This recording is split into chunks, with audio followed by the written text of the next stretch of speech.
장길산 제2편입니다. 잡혀간 장길산은 그 후 어떻게 되었을까요? 어찌되었건 신복동에 수하며 간궁까지 3명을 살상했으니 옥에 갇혀서 모진 고문을 당합니다. 무릎뼈에 죽을 만치 매질을 당하고 등에는 인두질까지 당합니다. 그러면서도 박대근이며 갑송이에 대해서는 자신의 행동과 아무 상관없이 장사길에 동행하거나 만났을 뿐이라고 우김으로써 모든 죄를 혼자서 뒤집어 씁니다. 조선시대의 재판이란 건 지금 같지가 않습니다. 당시만 해도 사람을 살상하는 죄인은 무조건 죽였습니다. 지방수령이 중앙에다 장궤를 올리고 나서 이놈은 살인자니 몇월 며칠의 망나니로 하여금 목을 베라 하면 그만이었죠. 장길산의 목숨이 남아있는 날들은 고작 달포, 죽을 날만 기다리는 신세가 되고 맙니다. 가난하고 궁핍했던 조선시대에 감옥이란 건 한마디로 지옥이었죠. 이불이 있을까요? 옷이 있을까요? 치료약이 있을까요? 먹을 것도 없었죠. 그곳에 죄수들은 먹지도 못한 채 매질당하고 고문당한 몸이 형집행이 되기도 전에 죽는 것도 예사였습니다. 얼어 죽고 맞아 죽고 굶어 죽고 병들어 죽어봤자 어느 누구 한 사람 거들떠보지도 않았습니다. 감옥의 잠상에 몸서리를 치긴 했지만 길산은 그나마 다른 죄수에 비해 형편이 나았습니다. 자신의 일로 인해 죽을 목숨이 된 길산을 위해 발붙고 나선 박대근이 뒤에 있었으니까요. 총에 맞기까지 한 갑송과 더불어 자신의 근거지인 송도로 간신히 탈출하는 데 성공한 그는 자신의 우두머리 배대인의 비호를 받으며 심신을 회복하기 바쁘게 길산을 위해 뛰기 시작했거든요. 박대근은 온건하고 합리적인 상인인데다 돈을 움직일 수 있는 힘을 가졌으므로 길산과 또 한 사람의 다른 인물 우대용을 살리기 위해 전력투구합니다. 우대용 역시 신복동의 근무술수나 악행에 이를 갈아대는 상인으로 허약한 양반 임유학을 거의 죽이다시피 한 덕이를 살상한 죄로 옥에 갇힌 신세인데요. 덕이는 그 신복동의 수하죠. 곧 사형당할 위기에서 박대근이 손을 쓰는 바람에 우대용은 살아납니다. 살릴 힘이라고 해봤자 뇌물을 관리들에게 먹이는 건데요. 워낙 썩을 대로 썩은 관료 사회인지라 돈이면 안 통하는 데가 없었지요. 결국 돈으로 매수당한 관에선 우대용을 회자수로 빼돌리는데요. 회자수는 형장에서 죄수의 목을 자르는 망나니를 말합니다. 원래 짐승을 도축하는 백정들이 그 일을 떠맡았지만 여의치 않을 경우가 많았고 죄수에서 빼돌린 회자수 즉 망나니가 그 일을 대행하곤 했죠. 말이 망나니지 다른 사람의 목숨을 끊는 일을 업으로 하여 제 목숨을 부지하는 일이니 해자수로 빼돌려진 사용수들 치고 제정신을 가지고 사는 사람도 거의 없었지요. 우대용은 자신의 신세를 한탄했지만 그나마 박대근이 돈으로 손을 쓰는 바람에 일단은 아침 이슬로 사라질 운명을 미룬 셈이니 다행이라면 다행이었지요. 형장에서 해자수의 일을 끝내고 나면 다시 옥에 갇히는 신세인지라 때마침 걸려온 장길산과 조우를 하게 되는데요. 정 안되면 길산도 우대용의 길을 걷게 될 수밖에 없는 신세인지라 두 사람은 이래저래 서로의 편이 되는 거지요. 사형수를 해자수로 임명하는 일은 포교 중에서도 형방비장의 소관인데요. 옥사장이 청원을 하면 비장이 허락을 내리게 되어 있어서 뇌물은 그렇듯 갈라먹기식으로 나누게 됩니다. 알고도 모르는 척 모르고도 모르는 척.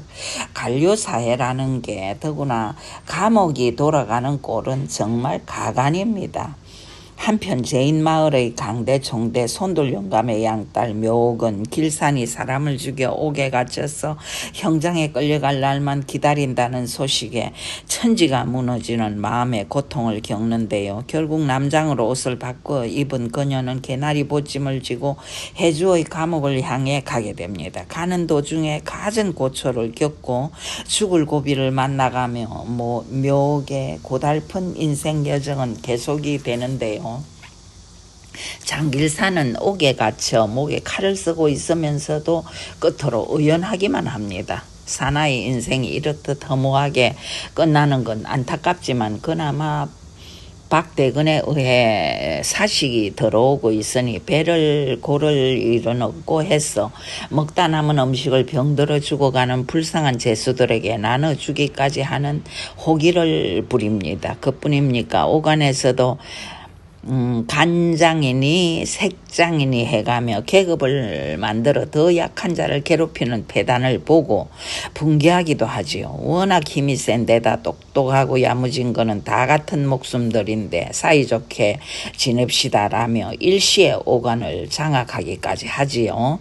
사형 집행은 그날그날 형편에 따라 다른 곳에서 집행되기도 하지만 보통 사거리 저자에서 행해지는데요. 그날이 오면 해자수 칸에는 술과 고기가 들어오지요. 잘 먹고 집행을 실수 없이 하게 하는 나름대로의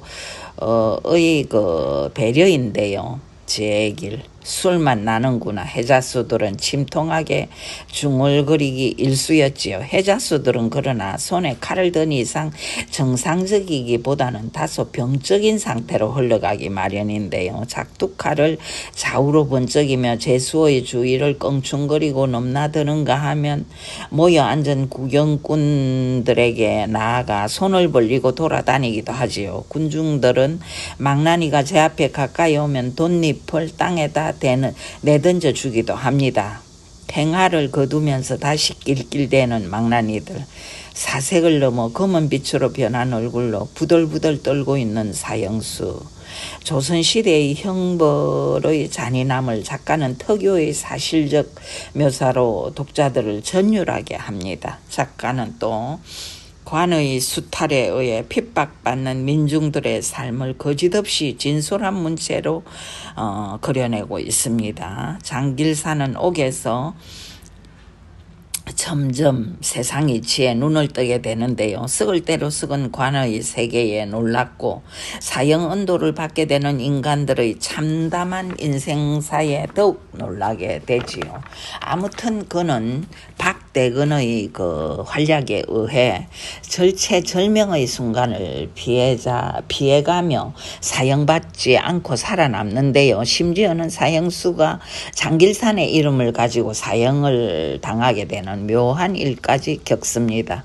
연인 묘옥은 해주의 저작거리에서 길산이 사형당한 소식을 듣고 자살할 생각까지 하게 되는데요. 연인 장길산이 허무하게 죽었으니 세상 살맛을 잃게 되는 것이지요. 사랑하는 사람이 죽어도 세상에 남아있는 자들은 그러나 살 수밖에 없는 숙명을 지닌 존재입니다. 그녀는 결국 안성 고달근내 사당패를 만나 그들에게 합류하며 살 국리를 찾게 되는데요. 장길사는 결국 박대근의 부탁으로 금부도사로 가장한 이악선 일행에 의해 우대용과 함께 탈옥하는데 성공, 구월산 마감동에게 가게 됩니다. 마감동과는 지난날 이미 형제의 을을 맺고 훗날을 약속했던 터라 지극히 자연스러운 과정으로 길사는 화적대에 합류하게 되는데요. 거기서 양반 사이에서 진저리를 치며 도태된 김기를 만나게 되고 총 맞은 몸으로 박대근과 함께 송도에 가서 상처를 치료한 갑성도 다시 만나게 됩니다. 1편이 장길산의 출생기가 주로 쓰여진 소설이라면 제2편은 그가 어떻게 사형을 모면하고 세상 밖으로 나가 하적대가 되고 농림당을 시작하게 되었는지를 설명하는 소설이라고 할 수 있습니다. 작가는 특유의 능수능란한 필치로 숙종조의 부패상과 양반들의 추악한 실상, 서민과 천민의 지옥 같았던 삶을 유려하게 그리고 있는데요. 재미와 풍자, 해악이 깃들어진 스토리의 전개가 흥미진진합니다. 오늘은 여기까지 하겠습니다. 제3편은 토지와 병행하여 또 다른 소설도 병행하고 하나씩 올리도록 해보겠습니다. 객주 6편도 지금 구하고 있는 중입니다. 시청 감사드립니다.